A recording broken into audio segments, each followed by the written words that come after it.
Greetings, young historian, and welcome to the Sanctum Sanctorum. As Sorcerer Supreme, I am here to teach you a mystic art that will help you defeat the dweller in darkness that is the APUS history test. Here, let me conjure it up.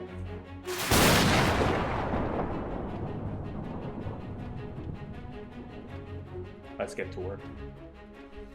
Now don't worry, this isn't the kind of spell that'll warp your mind in a 21 and over sort of way, or force you to relive your most embarrassing moment. That's what psychology is for. Instead, historiography is a collection of strategies by which historians interpret the past to construct an understandable argument for why things happened the way they did. The past is a complex world of possibilities, and historiography helps us make sense of that world. And much like the mystic arts themselves, some historiographic strategies work better in certain situations than others. So let's take a look at this video's strategy, shall we?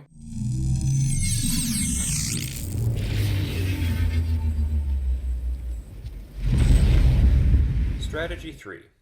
The evidence destroys one or more Persia factors. Now, before I get too far ahead of myself, when I say Persia, I'm not referring to the ancient empire.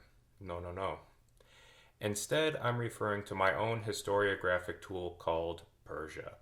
Politics, economics, religious factors, social factors, innovative factors, and art. Each piece of evidence from both the past, present, and future all relate to at least one of these Persia factors. Some teachers have their own historiographic tools for interpreting the past. Some teachers use spice instead of Persia. That's okay. After all, he who controls the spice controls the universe. Some other teachers use something called passages. Even others use pirates. Let me know in the comments below which tool your teacher uses and what factors are involved. Now that that's out of the way, let's get to the strategy. In a previous video, I talked about how evidence can build Persia factors that influence others. Well, in certain cases, the opposite can be true. Some events, people, and historical processes can destroy pre-existing Persia factors. Probably the most famous example of this strategy is the signing of the Declaration of Independence, because its goal was to destroy the political relationship the colonies had with Great Britain by becoming a new nation. This ruptured political factor also influenced other Persia factors, such as economics, because now that the US was its own country, the system of mercantilism was also destroyed. You could also make an argument that certain social factors were also destroyed by the Declaration of Independence because of the clause that says, all men are created equal.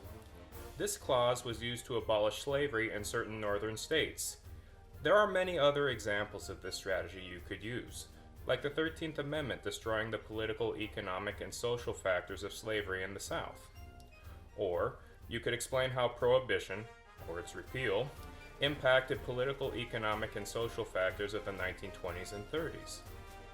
Let me know your favorite piece of Persia factor destroying evidence in the comments below. Don't worry, as long as your evidence is accurate and your explanation is logical, it works. You're on your way to mastering the mystic arts of historiography.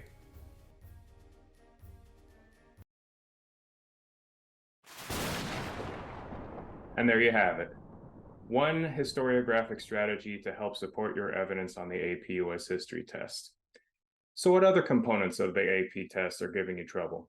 Let me know in the comments below, and if you would like to become a Sorcerer Supreme like me, click that subscribe button. I'm always looking for new apprentices. Now, if you'll excuse me, I have a portal to Hawaii to catch. See you next time.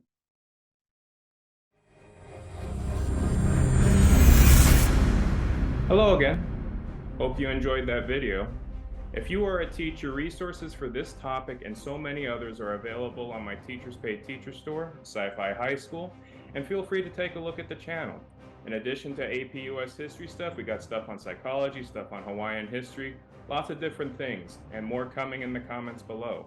With that said, live long and prosper, e malama pono, and see you next time.